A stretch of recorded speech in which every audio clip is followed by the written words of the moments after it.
Njoki Shege. Now, the Kenya Forest Services, the KFS, and the National Environmental and Management Authority, NEMA, have moved to effect a decision to suspend the licenses they issued to a private developer for a golf course and a restaurant in Gong Forest. KFS and NEMA wrote Karura Golf Range Limited, citing various reasons for suspension of the licenses that they had initially issued. Earlier, KFS had sidestepped queries about the proposed commercialization development of the projects. Let's get more from our very own Benkiroi. Kenya Forest Service and the National Environment Management Authority on Wednesday moved to implement CS Duale's suspension of the licenses granted to Karura Golf Range Limited, writing letters to the developer to effect the decision. KFS, in its letter to the developer, noted that the developer had failed to submit an environmental impact assessment report detailing public participation and also failed to occupy the licensed area within 12 months of signing the license.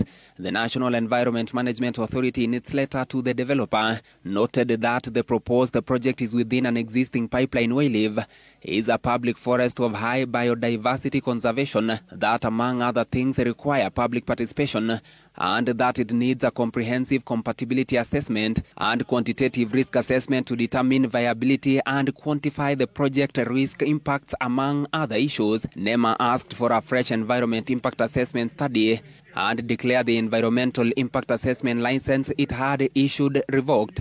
NEMA Director General Mamo noting that the project could not proceed until a new license is issued by the authority. Our efforts to draw responses from KFS Chief Conservator Alex Lemarkoko earlier on Wednesday had drawn blanks as he deflected questions on responsibility, stating that the matter is being handled at a higher level, the Office of the Cabinet Secretary for Environment. It is true that there is a specialist license that was issued on an area that is in itself is within the Kenya pipeline where we live, where we have the pipeline down there, and that matter is already being handled by the CS. It would be good for the CS to be the one handling that matter now. KFS shifted focus to a private developer allegedly claiming ownership of a plot within the Ngong Road Forest Sanctuary. Lemarkoko revealed that the developer serviced when forest fencing works began. We have institutions and persons who seem to claim part of this forest. They claim to have title deeds, and title deeds in a forest that is gazetted are irrelevant and null and void. Environmentalists continue to voice concerns, warning that such developments pose a serious threat to Nairobi's dwindling urban green spaces. And I believe that Honorable Duale has got what it takes to bring these people to recommit. Things cannot continue as they have been for the last 40, 50 years. No, we shouldn't. In an effort to contain the growing fire, the Kenya Forest Service refrained from commenting on this forest in question, despite having controversially granted the developer a license in 2023. Instead, the agency focused its attention on developers eyeing a plot of land just meters away from this sanctuary, putting them on notice. Ben Kiroi, Citizen TV, Nairobi. All right, Ben, thanks so much for that. Let's switch gears here and on to the crisis in the education sector. And we're hearing stories in the education sector. There is growing concern over grade 9 transition with 2 weeks to the beginning of the 2025 school calendar. Our education stakeholders are urging the government to focus on completing the remaining classrooms. And as our very own Emily Jabed reports, the Elimu Yetu coalition has also put the government on notice over what they say are perennial delays in disbursement of capitation to schools. With just 2 weeks before the 2025 school calendar begins, education stakeholders and parents alike are raising the red flag over the level of preparedness by the government on the grade 9 transition. The Elimu Yetu coalition is questioning the feasibility of completing the construction of 16,000 new classrooms to accommodate the 1.5 million learners, as well as the availability of enough teachers to handle the new class. Hadi sasa hatuna ule uhakika ya kwamba madarasa hayo yote yamekwisha. Kwa hivyo kile ambacho nasema kwa sasa ni ya kwamba tunatarajia ya kwamba mwezi wa kwanza ama mwezi wa Januari mwaka ambao unakuja hatutakuwa na kile ambacho tunaita smooth transition. The concerns coming days after government allayed fears over grade 9 transition, saying it has set aside 11 billion Kenya shillings for construction of classrooms and that there will be little or no hiccups as the pioneer cohort of CBC learners transitions. But it's not just the transition to grade 9 that is of concern. The stakeholders are also putting the Ministry of Education on the spot over what they say are frequent interruptions of learning due to delay in the release of capitation. They claim that the delay has led to extortion of parents by some of the head teachers. The release of capitation remains a challenge in schools. And really it's creating a nightmare in terms of management for the heads of institution. We therefore reiterate a call that we have made over and over again to the government to ensure the timely disbursement of capitation to schools to ensure the provision of quality education in schools. The issue of sending children away for these illicit levies, I call them illicit levies because they're not actually legal levies by the government, is making our county, making our children not cover the whole syllabus because they miss lessons in the morning, even for 1 week. The inequality in the education sector was also highlighted, with the stakeholders calling on the government to focus more on infrastructure and human resources, especially in the remote areas. Our appeal to the government is to recruit more of the JSS teachers and ensure deployment that takes into cognizance appropriate subject combination. On the grade 9, schools need to be well equipped with guidelines for transition. As it is at the moment, most of the schools are not ready in this particular regard. We have 365 primary schools across Mandera, and of course there are some who are at the center, the county level has connectivity, but the majority of them across the county lacks their connectivity. Most pastor's children cross the border to Ethiopia and Somalia during the drought season and miss schools. So that is the challenges. Actually, we need to have a mobile schools across Mandera County so that the pastor's children. The stakeholders also want the government to take action against the head teachers who are overcharging parents through school fees. Emily Chebet, Citizen TV, Nairobi. All right, Emily, thanks so much for that. At the same time, a section of residents who claim ownership of land that belongs to a cement company in Mavoko in Machakos County are calling on the government to investigate allegations of corruption and bribery that they claim have marred the ongoing land regularization process overseen by the Kenya Commercial Bank. Now, the squatters lamented the tight deadline set by KCB for the payment of the regularization fee, which amounts to 200,000 shillings, which many indicating that they are unable to meet the principal requirements within the given time frame. Let's get more from our very own Serfine Achingoma. Richard Nyongesa has been living in Mavoko area in Machakos County since 2015. He took a loan of 400,000 shillings to build his house. His financial burden is, however, about to get heavier as he is required to urgently raise another 200,000 shillings to pay the regularization fee set by the Kenya Commercial Bank, failure to which he may be left homeless. Sisi ndio tulikuja hapa tukashika hii shamba mapema sana, lakini bei wametuwekea bei iko juu na mtu ambao wametupea ni mdogo ama mfupi. Alafu ile ya kufanya registration walituambia 200 kwa kila ploti. ambaba wachetuambia wangeambia wakazi kwamba ploti moja ni pesa fulani kama Portland walituambia 640 kwa 40 by 80. The same fate has befallen Regina Siokao, who says that during her 12 years of residing here, she has faced countless threats despite her hard work and efforts to build a home. Nilikuwa nimetoka Kibira kwa maslums. Tukaambiwa tukuje tushike shamba ya wananchi tukae. Bila tulikuja hapa tukaambiwa tulipe 1,000 tu ya registration. Na tukaanza kufanya kazi kama wanyonge. Tumefanyishwa kazi, tumekimbizwa na askari.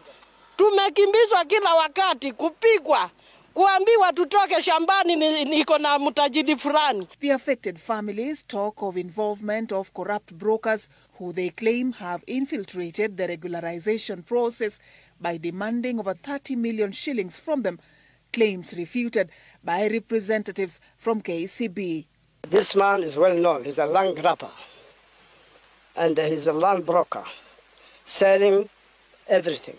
He goes around in the night, he makes the plots, and he's saying that he comes with the people coming from Nyeri and telling them that I'm selling this plot. This man cannot pay that money. Out of the many people that we've interviewed, we've dealt with, we'll be interested in knowing who exactly has been harassed, because the process has been smooth. There has not been such a thing like intimidation. We've been very fair, very friendly. The residents are calling for transparency in the regularization process. The county commissioner has assured everybody, the person who is there should be given his portion of land and he should be registered. East Africa Portland Cement Company had earlier handed over the land to KCB for disposal as compensation for a debt owed to the financial institution. Safin Acheng Oma, Citizen TV. All right, Sophie, thanks so much for that. Looks like another day, another scam. Listen to this next story. A company that lured Kenyans to the promise, or rather with the promise, of lucrative jobs abroad has swindled more than 300 individuals out of millions of shillings. Now, the victims, who were assured of employment opportunities in various Arab nations, including Somalia, Libya, and South Korea, now find themselves in dire straits as the agent responsible for the scheme has vanished without a trace. O.G. Francis delves into the intricacies of this elaborate overseas job scam. From the young to the elderly, people have gathered here with one goal: to find Paul Mburu, the owner of a company called Divexpa Limited. I was looking for a job and I met someone who told me there's someone called Paul who was offering jobs to the UN, and he told me to come at Delta House, whereby they were doing recruitment. So that was in March. So to talk us, there was a guy named Sam who allegedly said that he was from the UN was it in Mali? Yeah. So he came and told us these and these are the do's and don'ts that you're supposed to do when you're there.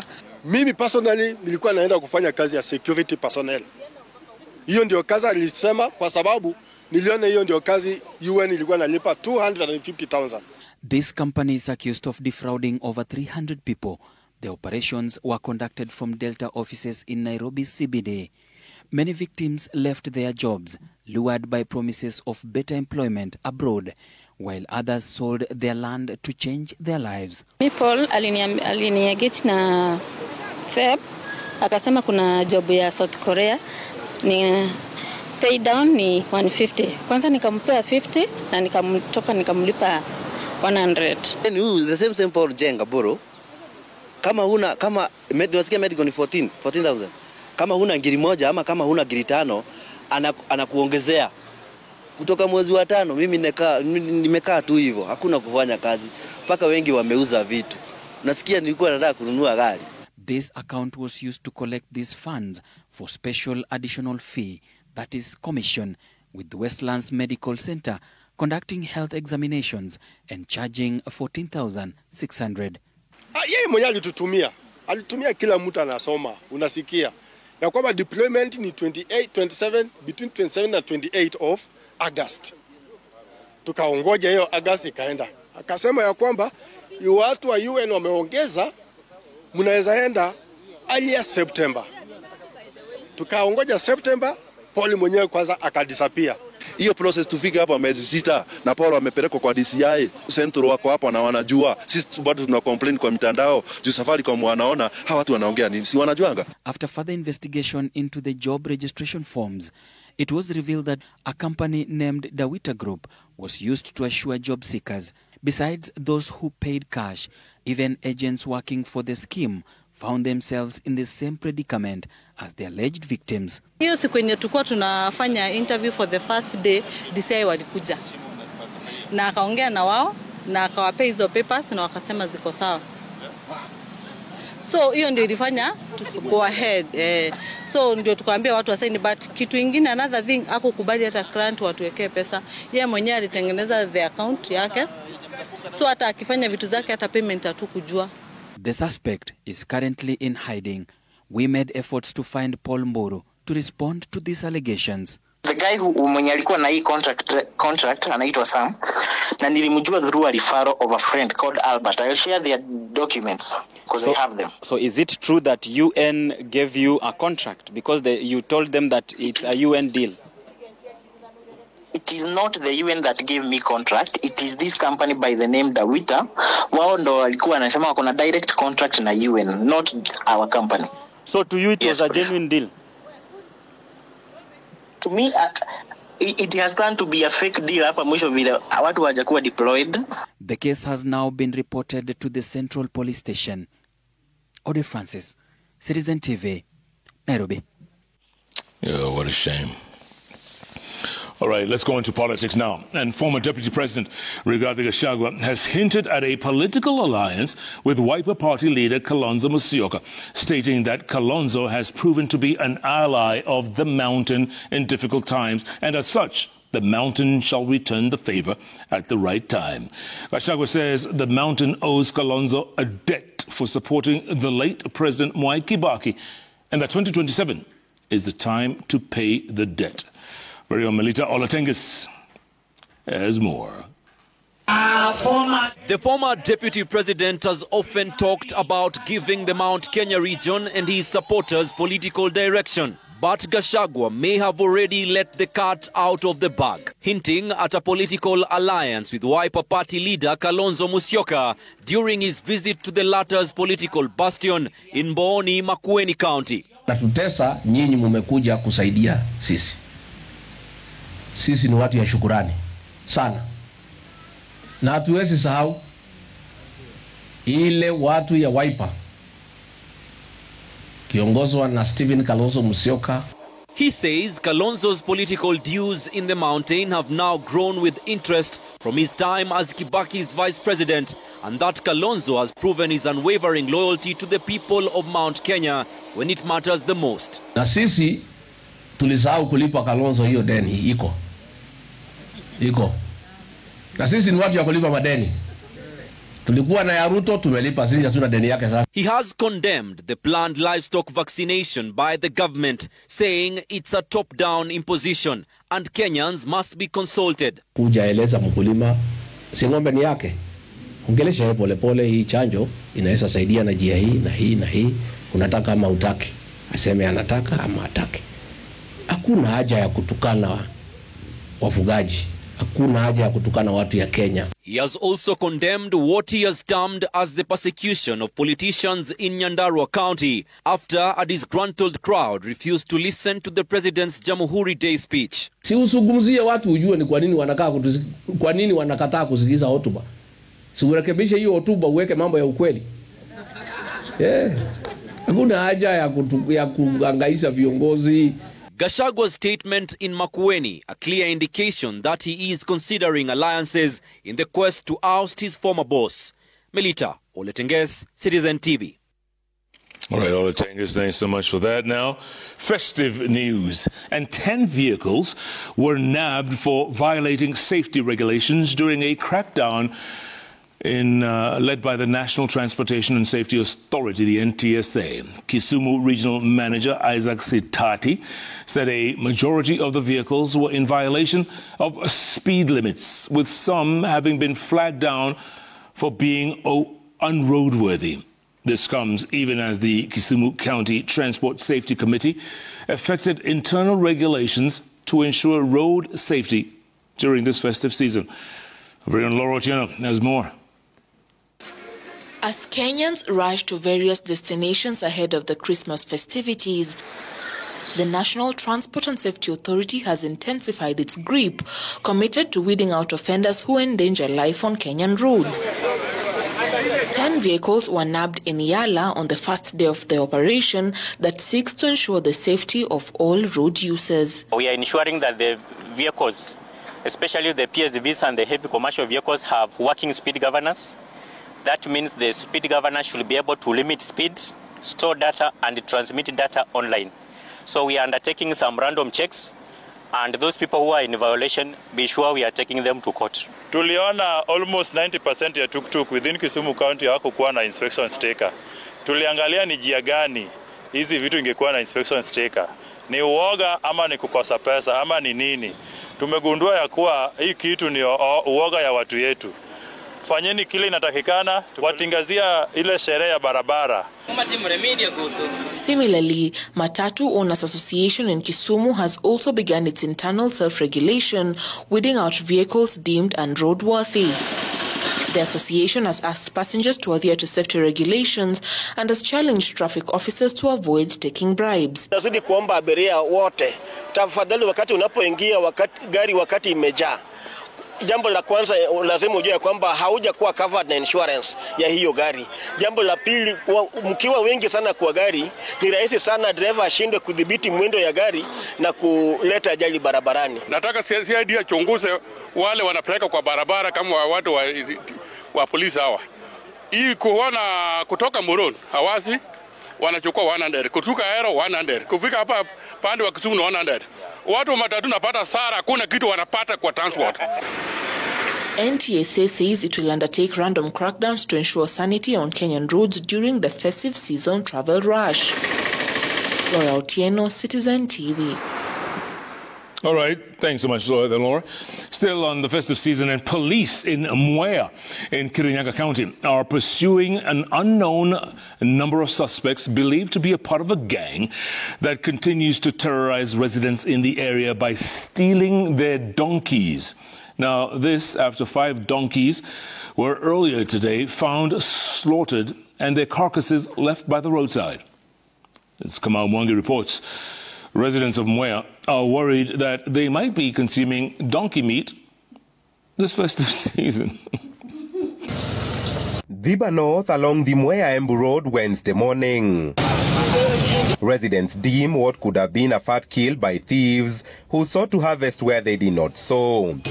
Locals here managed to stop the ferrying of stolen donkeys, albeit too late. The early morning sting operation by locals failed to net what police in the area have termed a ring of donkey thieves that is on their radar, and which by sunrise Wednesday had managed to steal and slaughter 5 donkeys taken from farms in the area. Nilipigiwa simu saa 10 ya usiku, nikaelezewa ya kwamba punda wangu amechinjwa, nami nikaamka nikafika hapa nidhibitisha ya kwamba ndizo zenyewe zimechinjwa. Kwa sababu si mara ya kwanza kuchinja katika msimu huu wa Krismasi, wamekuwa wakifanya hivyo. Kwanza 2017 nilikuwa nimechinjwa wengine 2. While accusing police of laxity in going after those stealing their animals, residents here are a worried lot that they might be consuming donkey meat disguised as beef and which could result to illnesses. Kutoka tarehe 12 ile sikukuu yenye ilikuwa, wacha nikwambie huku nyama zinakurangwa kwa wingi.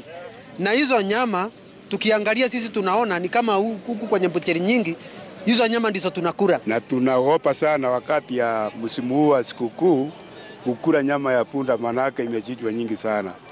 Ukienda Mbuseli utakuta nyama, hata unaonjeswa nyama kubwa unauliza ni ya nini unapewa. The incident that comes days after Citizen TV exposed the continued illegal trade in donkey meat and hides has sparked outrage among donkey right activists who want not only promises from authorities but action. Sasa waingilie kwa mabuseri, waende na wale wakumbwa wa maofisa wa vet, waangalie hizo nyama, wakiangalia hiyo mbuseri ifungo kwa sababu tunakulanga chafu. Hata ugonjwa wa miguu na wa nini yote imeingia kwa watu kwa sababu ya kukula punda. Kamau Mwangi, Citizen TV. You find yourself carrying heavy loads, just know. Back to politics. And Meru Governor Kawira Mwangaza has been given a lifeline after the High Court extended orders in blocking the Senate's decision to impeach her.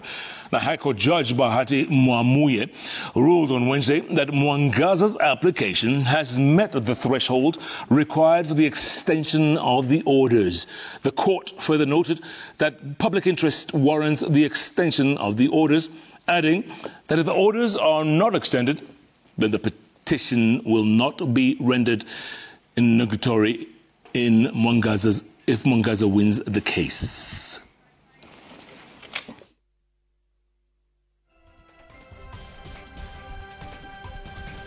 All right, we're going to take our first break here on Jeff Koinange Live, the very last JKL of 2024. And on the bench today, the man in the hot seat.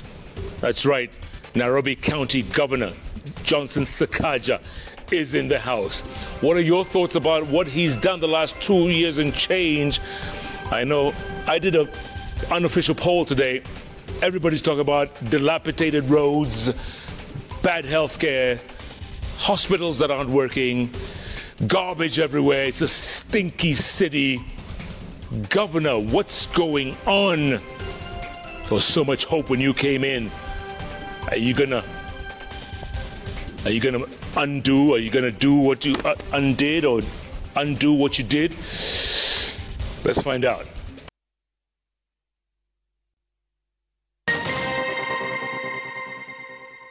It is exactly 37 minutes past the hour. Welcome back to Jeff Koinange Live here at Citizen Television. Now, the Cabinet Secretary for Agriculture and Livestock, Dr. Andrew Muhia Karanja, has announced that a program to vaccinate livestock will be launched as planned early next year. Now, the vaccination program will be implemented in phases in collaboration with county governments, and participation will be strictly voluntary. No one will be forced to vaccinate their livestock. The Cabinet Secretary made these remarks during the official launch of the distribution of 4 million bags of affordable fertilizer from the National Cereals and Produce Board, NCPB, which will be provided to farmers in areas expecting short rains early next year. Doing the importation, especially for the compound fertilizer, which is chemically compounded. But for the crop-specific breeds, those ones we are using the local manufacturers or the local bladers. For the short and long, we are talking about 12 million bags. Already the short lanes we have already covered. So what we are looking for is a 7.2 for the long lane season. The fertilizers we are doing are based on the soil types. We want to coordinate with the counties so that if we go to a zone, all the counties are vaccinated at the same time so that it becomes more effective. It's not mandatory, it is voluntary. The farmer will be asked to, if you want to have your animals, kuchanjwa, just like the way we did with COVID. If you want to be kuchanjwa, hakuna mtu anakulazimisha, hapana. At the same time, Deputy President Professor Kithure Kindiki has reaffirmed the government's commitment to addressing Kenya's housing crisis through the Affordable Housing Program. Now, speaking at his Karen residence, Kindiki confirmed that some affordable housing units will be ready for occupation by January 2025. The DP says more than 550,000 Kenyans have registered for home ownership via the Boma Yangu platform, while 100 housing projects across 45 counties are progressing towards delivering 135,515 units. The initiative remains a top priority in ensuring access to safe, affordable housing for most citizens.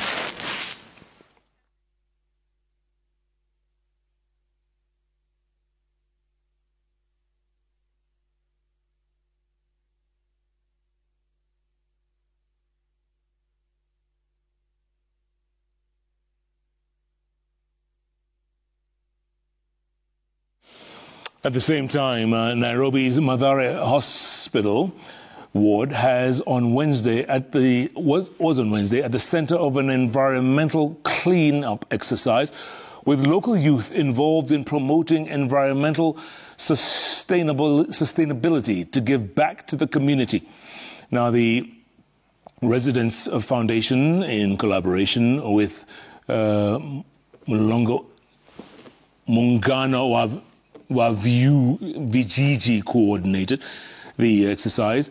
Now, speaking during the cleanup, Kimisitu chairman, Dr. Alex Awiti, asked local youth to join hands and clean up their surroundings, and equipped with waste collection tools donated by foundations. Now, the activity promoted community engagement beyond the cleanup by way of a football tournament. Take a listen. Serious value proposition for turning waste into organic resources that will then support and enhance the productivity of our landscapes. Weza kupiga hatua kubwa kuleta vijana pamoja ili waweze kushirika katika masuala ya usafi, garbage collection. Kimisitu coming through to help us on this waste picking project, we are very grateful. Since we have this notion for Mathare being a dirty place and so stuffy, but right now we've started a project whereby we've been issued with the elements like tools for use. They've given unto us right now, and we are very grateful. Taka watu wamechukulia ni kitu chafu, ni kitu mbaya, lakini sisi vile tumekuwa training tumejua taka ni pato, na tunasemanga muungano shilingi chingili chingili.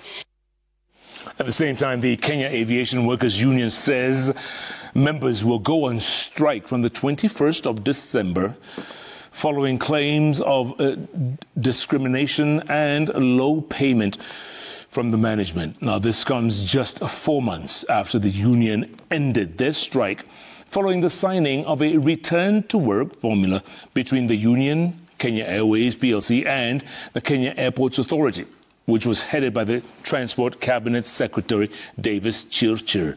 Take a listen. On 21st, we are holding a meeting with our members. If by bad luck we would not have agreed, we will be communicating when the strike action will commence. And we will hold the mother of all strikes at KQ. The union, all along, has always been available and willing to support management by fast-tracking the conclusion and signing of this CBA. But what do we get? Dragging of meetings and unfruitful meetings for that matter. For the last 10 years, hawajaongezea wafanyikazi wa Kenya Airways mishahara. Miaka 10. Kila wanasema hawana pesa, hawana nini. Like this time, wameongezea management mishahara mikubwa sana. Wameongezea wafanyikazi wengine pesa nyingi sana. Sisi wanatuambia hawana pesa. At the same time, the government, through the Office of the President, marked the International Day for Minorities and the Marginalized, celebrating diversity and progress in addressing challenges faced by these communities. Now, Harriet Chigai, advisor to the President on Women and Children's Affairs, emphasized the government's commitment to addressing health, education, and legal issues affecting marginalized groups. She also encouraged registration under SHA for healthcare access and highlighted the need for improved education access, particularly for communities facing challenges like lack of water and identity documents. Now, Josephat Lavoy, Director of Minority Affairs, noted that significant studies in recognizing marginalized communities, including individuals, remains a challenge. And we are hoping next year it will be bigger and better, because now the marginalized community are able to bring themselves together. You also realize within the women front, we're encouraging women to be in associations or chamas. You know, this government wants to move the people at the bottom of the pyramid. There's something called in here, and they call it self-identification. You can even today start your own community, have your own language, your own culture, and you can prove yourself to your neighbors. All right. On that note, we're going to take a break. is ongoing, with Phase 1 63% completed and Phase 2 at 31%. Now, the Kenya National Highways Authority, KENHA, says the government is on track to deliver key infrastructure projects to enhance connectivity between Mombasa and other coastal counties. Projects include the ongoing dualling of the Mombasa-Mariakani Highway. As our very own Francis Mtalaki reports, he visited the construction sites and brings us the report. Phase 1 of the Mombasa Ki Highway is gradually taking shape, with construction works at 31%. In Phase 2, motorists are enjoying improved road conditions, with only 5 kilometers remaining. However, delays caused by land compensation challenges have slightly hindered progress. There are sections that have 1 or 2 challenges, about 3.5 kilometers, where it's yet to be sorted in terms of access to the land for the contractor to finalize. That project was scheduled to end this December, but because of the issues we are sorting out, we have probably it might be extended to around March 2025. In Mazeras, the dualling of the Mombasa-Mariakani Highway is also underway. According to KENHA, the 9 billion shilling project aims to open up Mariakani-Mazera stretch to more investments, ease traffic, and modernize the road infrastructure. However, compensation issues and relocation of Kenya Power electricity poles could pose challenges to meet the December 2026 completion deadline. Dualling of this section, we are also going to do service lanes for access to businesses along this stretch, and also modernizing the drainage of the section. We realize that the volume of traffic is significantly high in this section, hence the requirement or the reason to dual it.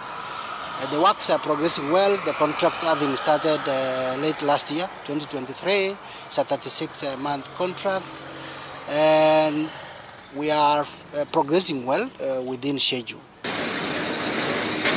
Heavy traffic along the Kibarani-Changamwe stretch has also been another challenge, with ongoing construction contributing to a snarl-ups. KENHA attributes the delays to heavy rains but promises to complete the works by Sunday. There were some rains that came on, and at that point they could not proceed to laying tarmac because of the fact that then it won't last. So that delayed the work a bit, which has led us up to now. However, a team of engineers came and confirmed that the ground is now ready to receive bitumen. The infrastructural projects are expected to spur economic growth, especially in the tourism sector, and boost connectivity between Mombasa and other coastal counties. Francis Mtalaki, Citizen TV, Mombasa. All right, Francis, thanks so much for that. On to our weekly feature, Smart Farm. And the Kimalel Goat Auction took place this week, showcasing the dedication and hard work of livestock farmers striving for top quality animals. Now, among them is Nelson Koech, a standout farmer from Baringo South, renowned for his expertise in the meat goat value chain. Our very own Dennis Otieno highlights how this youthful farmer ensures that his goats remain in prime condition on this week's Smart Farm.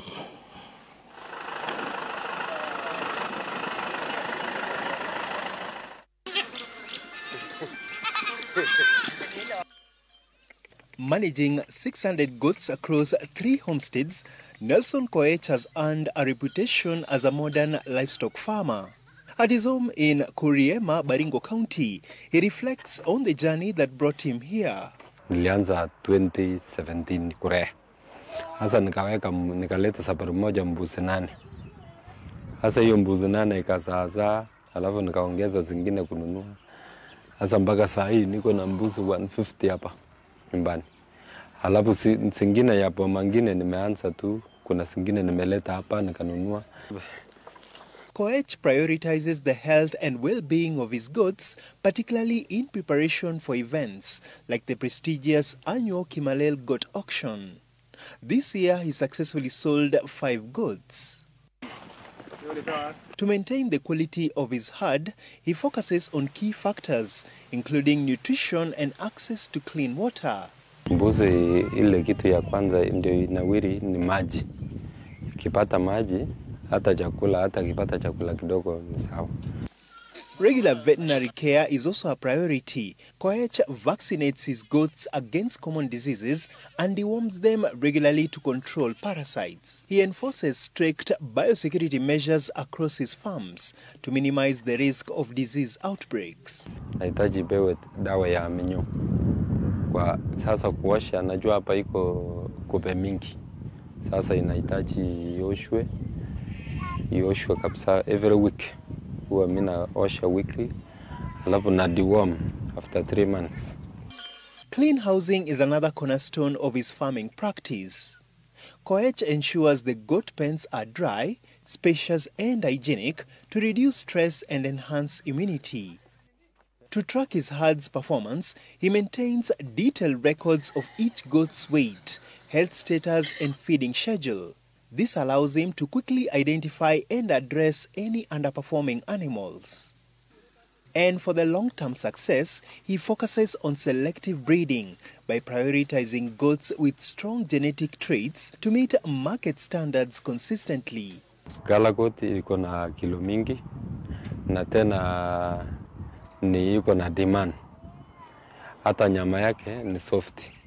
Ya pili, in terms of hiyo kukua time period, hiyo ngine East Africa unaweza ngoja mwaka moja, hiyo ngine baada ya 3 months imekaribu ina majua. Sasa faster growth, ina grow haraka alafu tena ni resistant kidogo.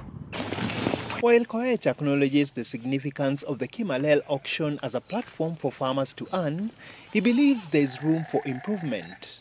Better pricing structures, marketing strategies, and logistical support, he argues, would help farmers like him maximize their profits. Dennis Otieno, Smart Farm.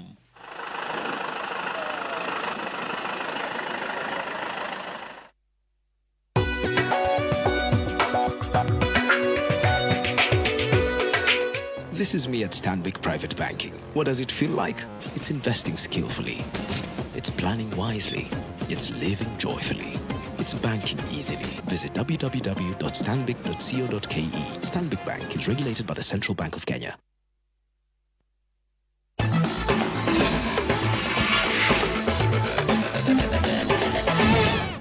All right, from business to sports, and we start off with football. In Kenya Police FC climbed to the 3rd position in the FKFPL after another 1-0 win away to Talanta FC. Police are 1 point behind joint leaders KCB and Tusker FC. In another match, also played in Machakos, champions Gor Mahia thrashed Ulinzi Stars 3-0 to climb to 5th on the log. Samuel Kapen volleyed Gor into the lead in the 25th minute of the match. Now, Rooney Onyango tapped in from close range from a corner kick in the first half, stoppage time, for a 2-0 lead. Now, Captain Austin Odhiambo sealed the points for Gor Mahia in the 67th minute of the match as Gor climbed to within 3 points of the leaders. Now, the last round of matches in 2024 will be played this coming Saturday.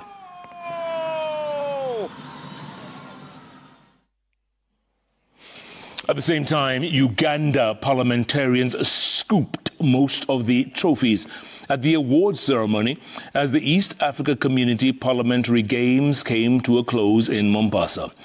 Uganda was the best team in athletics, men and women basketball, football, netball, as well as tug-of-war, as both men and women won.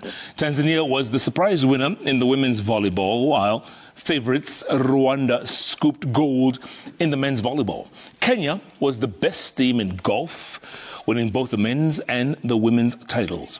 Rwanda was voted the most disciplined team as they were seen as the most diplomatic parliamentarians. Okay, that's funny.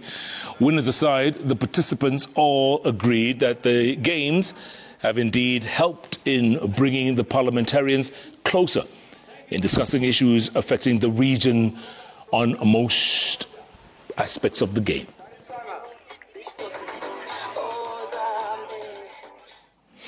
At the same time, Githurai All-Stars and Kawasaki are set to clash in the final match of the ongoing Sakaja Super Cup after winning their respective regional final matches played today at the Dandora Stadium.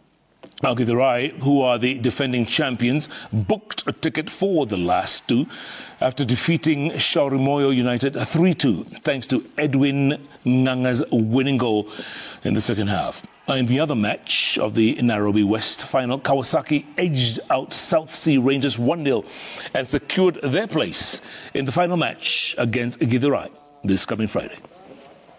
Na hata leo tumeona blanda imekuwa kwa defending whereby tunaenda kuiwakia juu tuna tu siku moja ambao ni kesho peke yake, so tutaenda tukae chini, wasikuwe reluctant, tufikirie mambo ya defending juu hapo ndio kidogo tuna lose ya focus. Proud of my team. Toka tuanze hii project almost 10 years ago, tumeona progress, imesaidia mtaa, imesaidia vijana, na finally Nairobi mzima imeweza kutambua Githurai. This is the second time tunafika Sakaja finals. Big up to my boys, big up to my technical bench. All right, away from that, and the National Youth Elite Camp entered day 3, with coaches now settling down for the serious work ahead with various teams across 3 venues. Now, the elite camp for the best players from the school games is being run by the top qualified coaches in the various disciplines. In women, rugby coach Sarah Otieno is happy with the progress made by the 36 girls in camp. Now, the focus has been on passing and catching the ball in the last 3 days. Tackling is still an issue because they are on the ground most of the time. Now, the lesson planned, drafted Coach Sarah will be implementing across the camps, across the country, with a continuous process. The same structure will be used moving forward to ensure quality training for the girls across the country. Day 4 at the elite camp will see the 4 cities represented, Nairobi, Mombasa, Kisumu, and Eldoret, compete against each other in football and basketball. Just game understanding, how well are they able to execute the skills that they've been doing for the last 2 weeks, and how well are they able to just, do the right thing. Yeah.